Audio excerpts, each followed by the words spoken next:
Cordial saludo, el día de hoy vamos a hacer un video tutorial de cómo podemos analizar un circuito en AC.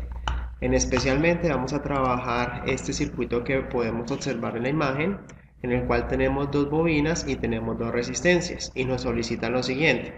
Si se aplica VI de 1 voltio, halle matemáticamente la magnitud y el corrimiento de fase producido a 5 kHz. Especifique si el desplazamiento de fase es de adelanto o de atraso.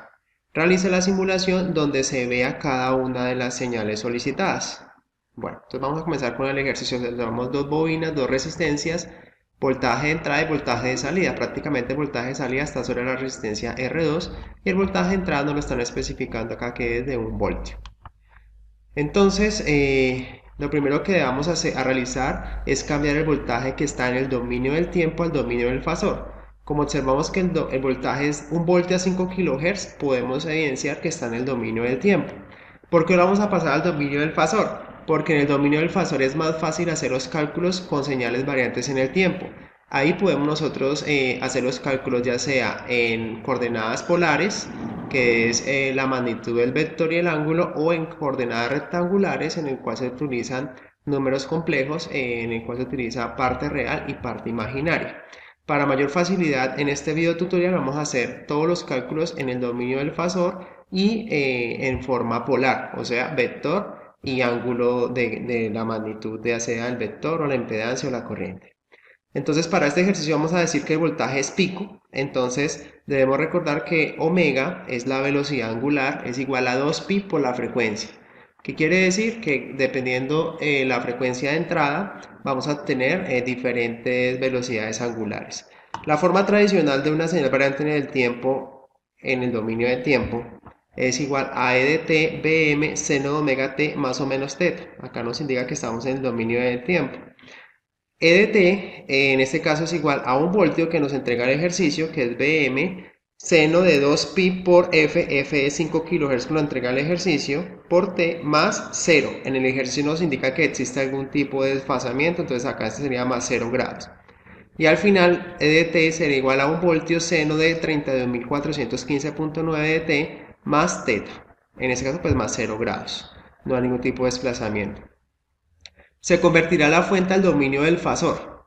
Nota, recuerde que el voltaje y las corrientes son RMS cuando trabajamos en el dominio del fasor, y la representación de las fuentes en el formato del fasor en una coordenada polar es igual a B el ángulo de θ, en este caso hablando del voltaje en ángulo de θ. Entonces tenemos que sacar el voltaje RMS de ese voltaje pico. Entonces el voltaje es igual a 1 voltio por raíz de 2 sobre 2. El voltaje nos daría 0,707 voltios.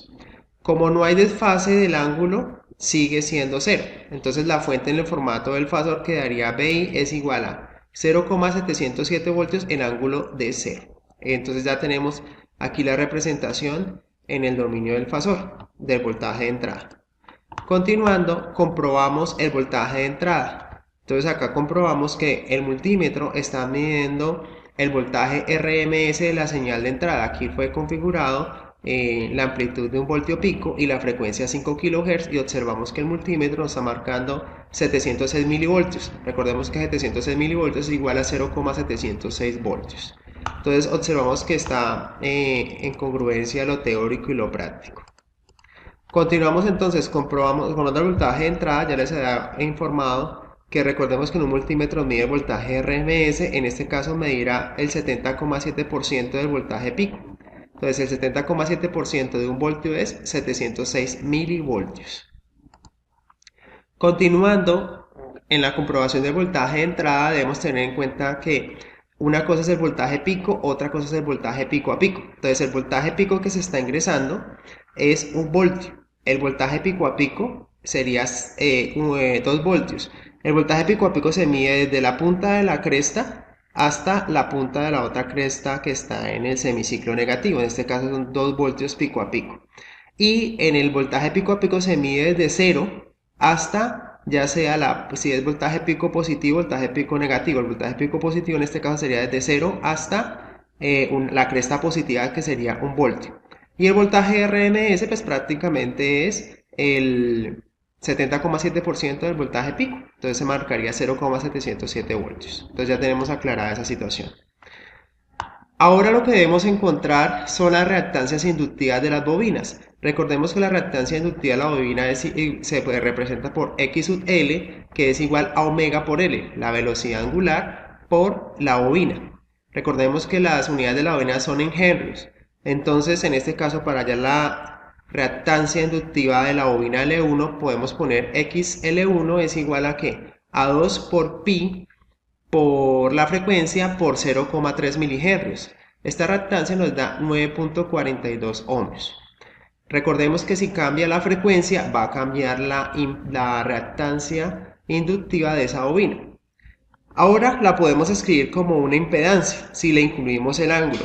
Recordemos que en la bobina el voltaje se adelanta en 90 grados, entonces lo escribimos como una impedancia ZL1 es igual a 9.42 ohmios, que es el valor que obtuvimos en ohmios de la reactancia inductiva en ángulo de 90 grados, porque el voltaje en la bobina se adelanta a 90 grados. Entonces hay que escribir ese comportamiento del cambio de la bobina cuando se le ingresa una señal de corriente alterna. Ahora vamos a encontrar la reactancia inductiva de XL2. Entonces en este caso es igual a 2pi por la frecuencia por el valor que tiene la bobina en milihenrios, que es 0.4 milihenrios, nos da 12.56 ohmios. Y tenemos que hacer lo mismo, podemos escribir como una impedancia si le incluimos el ángulo. Recordemos que en la bobina el voltaje se adelanta a 90 grados, entonces Z sub L2 queda igual a 12.56, que es el valor que encontramos en la reactancia inductiva en ángulo de 90 grados. Ya queda escrita como una impedancia ZL sub 2. Ahora podemos redibujar el circuito con todas las impedancias. Entonces tenemos acá el voltaje de entrada, tenemos la bobina de 0,3 milihenrios y la impedancia con respecto a la frecuencia de entrada ZL1 es igual a 9.42 ohmios en ángulo de 90 grados. R3 sigue siendo 20. Acá recordemos que la resistencia no tiene ningún adelanto ni atraso ni de la corriente ni del voltaje. Entonces acá es como si quedaría 20 en ángulo de 0. ¿Listo? Y lo mismo R2 quedaría 30 en ángulo de 0. Podemos escribirlo o no escribirlo. Como estamos trabajando todo en notación fasorial y con vectores, cuando es ángulo de 0, si queremos no lo podemos escribir. Y la impedancia de la bobina ZL sub 2 es igual a 12,56 en ángulo de 90. Ya hemos reescrito los valores, entonces comenzamos a reducir el circuito de acuerdo a las impedancias de cada elemento. Entonces observamos que los dos elementos que están más lejanos a la fuente, en este caso, son la resistencia R2 y la bobina L2. Estos dos resistencias están en un tipo de conexión en serie. Entonces comenzamos a reducir el circuito. Llamamos a la impedancia resultante Z sub A. Entonces en este caso, como has dicho que era un circuito serie, Z sub A, la impedancia Z sub A es igual a la impedancia de ZL sub 2 más la impedancia de R sub 2, o sea, la impedancia de la bobina y la impedancia de la resistencia. Entonces Z sub A es igual a 12,56 ohmios en ángulo de 90 grados más 30 ohmios en ángulo de 0 grados. Debemos recordar que sumar vectores no es nada fácil. Entonces nosotros lo que vamos a hacer es utilizar una calculadora Casio FX 570S Plus que nos ayuda a hacer esta operación mucho más fácil. Primero que todo la vamos a configurar en modo de números complejos, el número 2. Escogemos la opción 2, mode 2. Y aquí vamos a comenzar a escribir los valores. Cuando está en la representación en el formato del fasor y se está trabajando con vectores, es muy fácil multiplicar y dividir, porque la multiplicación se hace directamente entre las magnitudes de los vectores y cuando se multiplica los ángulos se suman. Y cuando se divide, los ángulos se restan, ángulo superior menos ángulo inferior.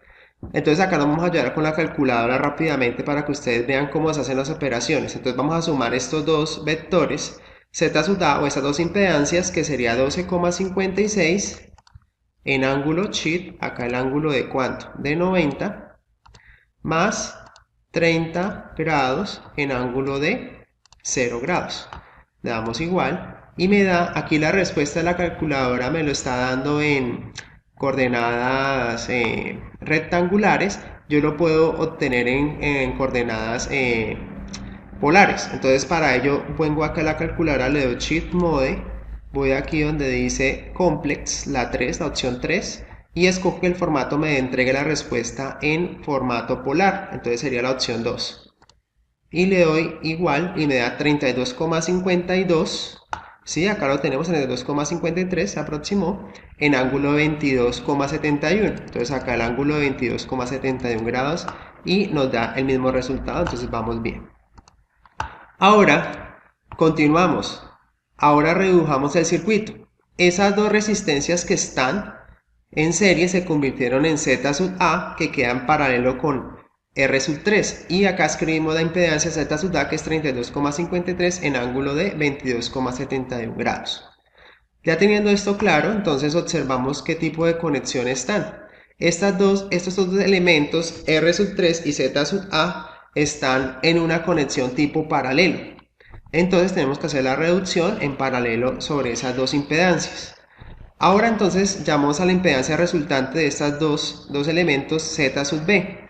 Z sub B es igual a ¿qué? A la impedancia de la resistencia de R3 por la impedancia de Z sub A sobre ZR3 más Z sub A, aplicando la reducción de impedancias cuando están en paralelo de dos elementos. Entonces acá tenemos 20 en ángulo de 0 por 32,53 en ángulo 22,71 sobre 20 en ángulo de 0 más 32,53 en ángulo de 22,71. Vamos a hacer también este cálculo para que vean cómo se hace, pero no vamos a hacerlos todos por comodidad.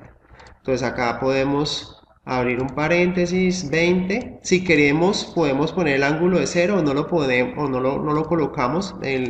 Cuando se pone el ángulo se supone que es en ángulo de 0, 32,53 en ángulo de 22,71, cerramos aquí, sobre 20 más 32,53 en ángulo de 22,71.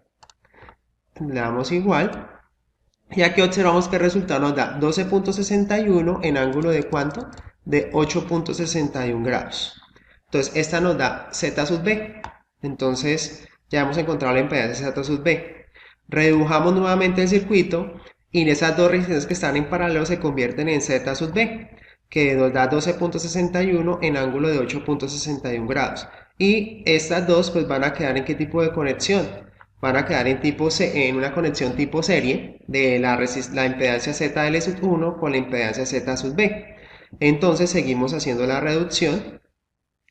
Llamamos a la impedancia resultante Z sub T porque ya es la última impedancia que nos va a quedar. Entonces en este caso Z sub T sería igual a ZL1 más Z sub B, la impedancia de la bobina L1 más la impedancia Z sub B que habíamos encontrado. Entonces la Z sub T es igual a 9,42 en ángulo de 90 más 12,61 en ángulo de 8,61. Al hacer esta suma, vamos a hacer la calculadora, 9,42 en ángulo de 90 grados más 12,61 en ángulo de 8,61.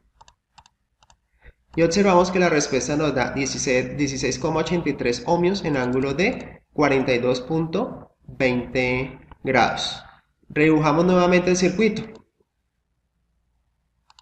Al redibujar nuevamente el circuito, encontramos que ya solo tenemos una fuente de voltaje y tenemos una impedancia total. ¿Sí? O sea, ya que se hizo toda la reducción del circuito. Ya teniendo esta impedancia total, ya podríamos comenzar a aplicar entonces, encontrar la corriente total sobre esa impedancia y esa fuente y comenzar a devolvernos como lo hacíamos con los circuitos en DC, que comenzamos a hacer la reducción, encontramos la corriente total y nos comenzamos a devolver encontrando el voltaje y la corriente de cada uno de los elementos en cada uno de los circuitos que se habían hecho la reducción, los circuitos equivalentes.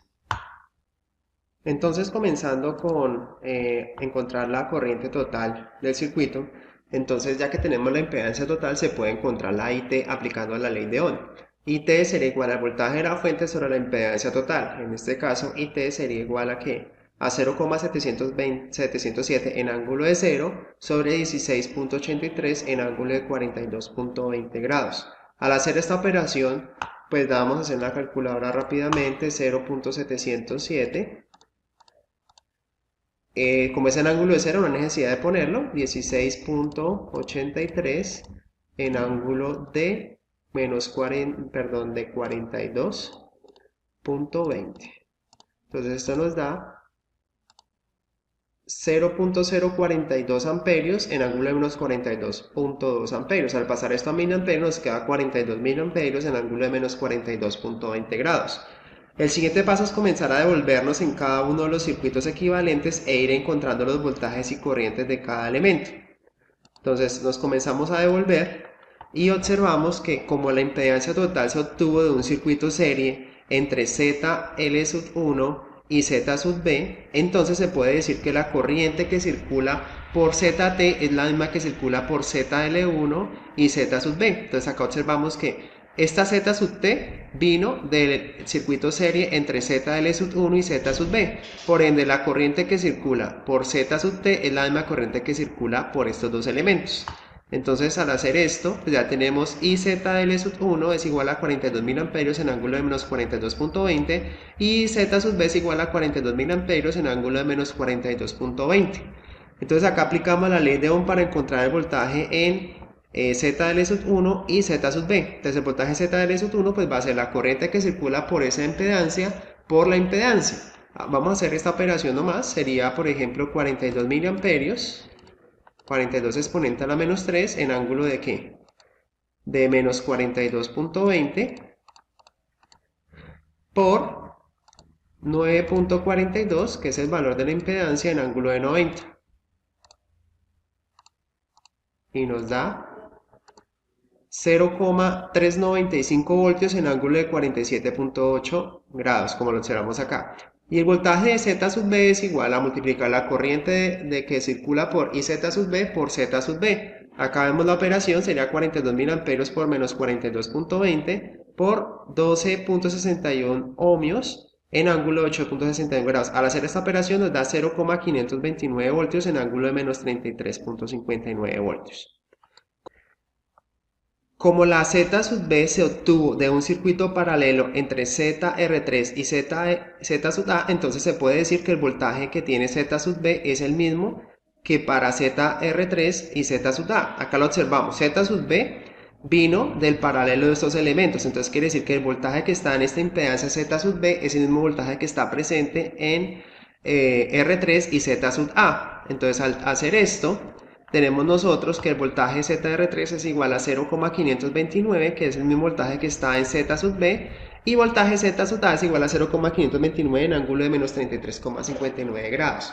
Ahora aplicamos la ley de Ohm para encontrar la corriente en ZLR3 y Z sub A.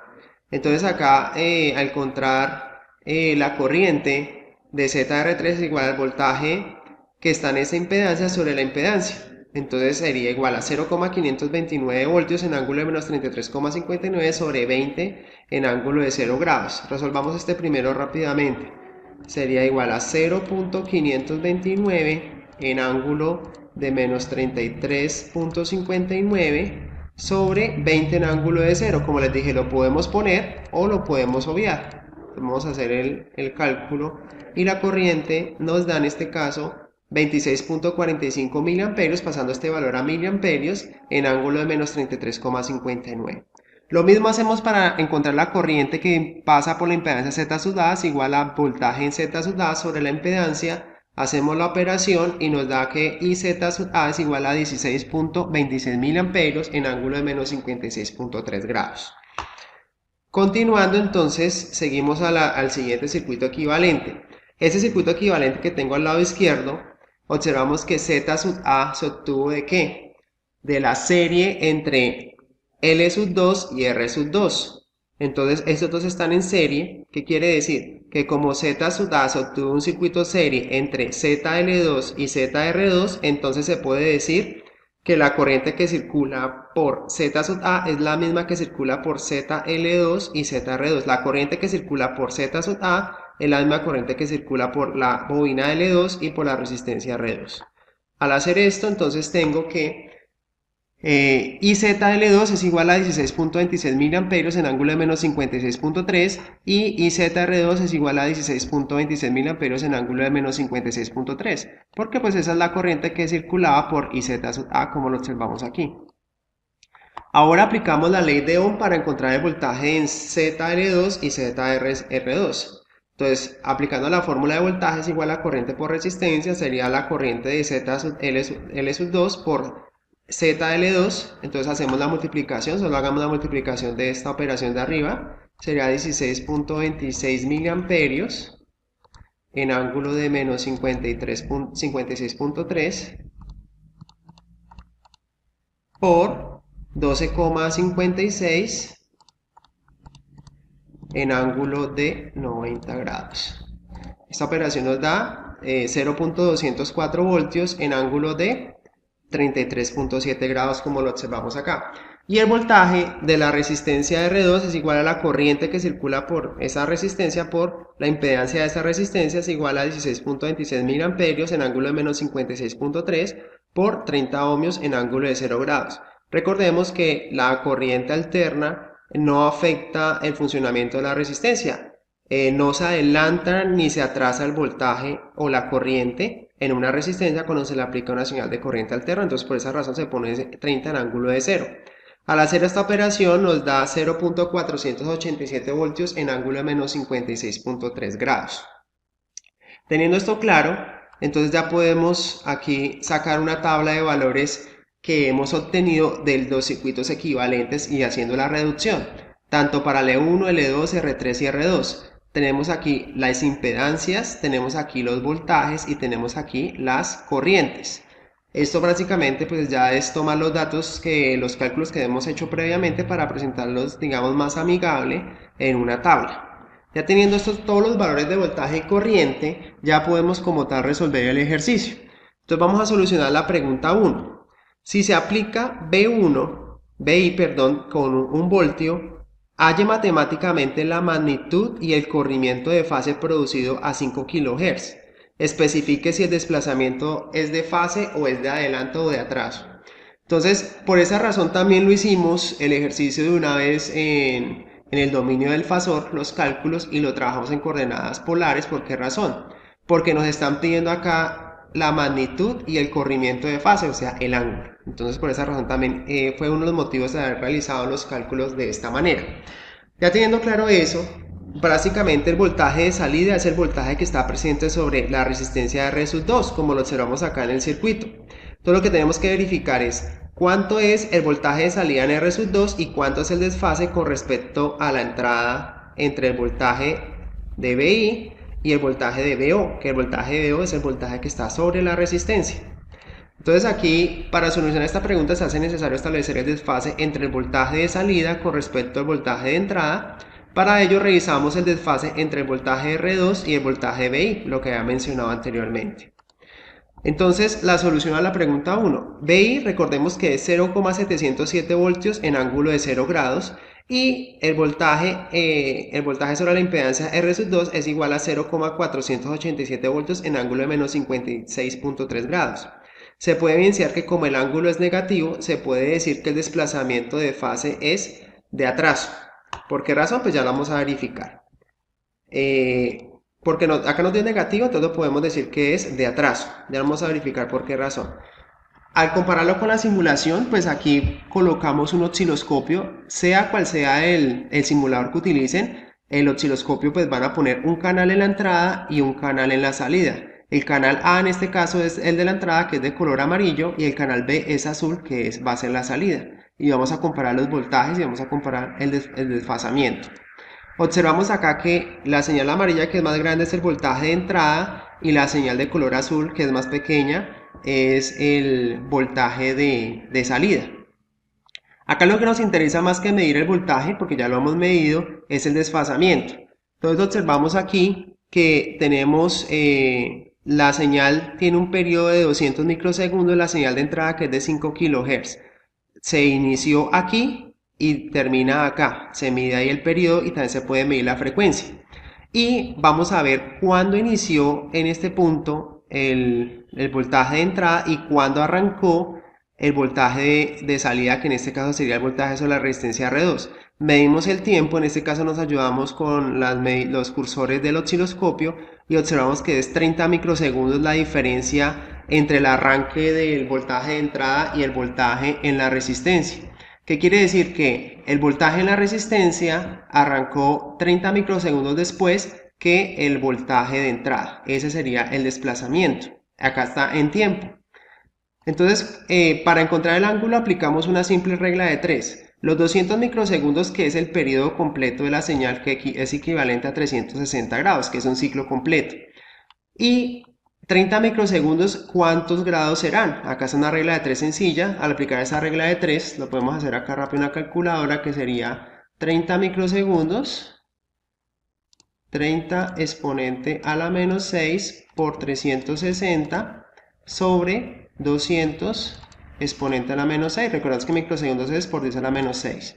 Nos da 54 grados. Gráficamente se puede apreciar que el ángulo es de atraso, por lo que el voltaje de la fuente B inicia primero que en R2. Entonces podríamos colocar que un ángulo como negativo, como menos 54 grados. Lo observamos aquí. Primero arrancó el voltaje de entrada y unos microsegundos después, que fueron 30, arranca el voltaje el desfasamiento en el voltaje en la resistencia R2, que es el voltaje de salida. Entonces, por esa razón decimos que es de atraso. Muchas gracias por su atención. Si antes de despedirme en este video podemos ver la simulación, podemos minimizar acá y abro la simulación en Proteus y podemos, prácticamente el punto 2 ya está resuelto, porque nos están solicitando es que grafiquemos o realicemos en el simulador las señales que están solicitando en la pregunta. Entonces, voltaje de entrada, voltaje de salida, acá le podemos dar play y aquí nosotros podríamos configurar nuestras señales para verificar el periodo, digamos el periodo de la señal, que es cerca de los 200 microsegundos, y el periodo de desfase. ¿Sí? Entonces, esta sería la simulación que ustedes tendrían que hacer, sea en este simulador o sea en otro simulador, y observamos que el voltaje de salida es 0.484 voltios o 484 milivoltios. Por esa razón, yo dejé acá el voltímetro para compararlo con el valor teórico. Si revisamos el valor teórico, el voltaje en R2 es muy cercano a este valor. Vamos a verificarlo. El voltaje en R2 nos da 0.487 voltios en ángulo de menos 56.3. Y como lo verificamos aquí, es de 0.484 voltios en ángulo de menos 54 grados, que quiere decir que todo está muy cercano y los errores van a ser muy pequeños si compara el valor teórico con el simulado. Si hacemos las operaciones, los errores van a dar muchos menores al 5%. Entonces, yo les agradezco mucho su atención y espero que haya sido de gran utilidad este video. Muchas gracias, que estén muy bien.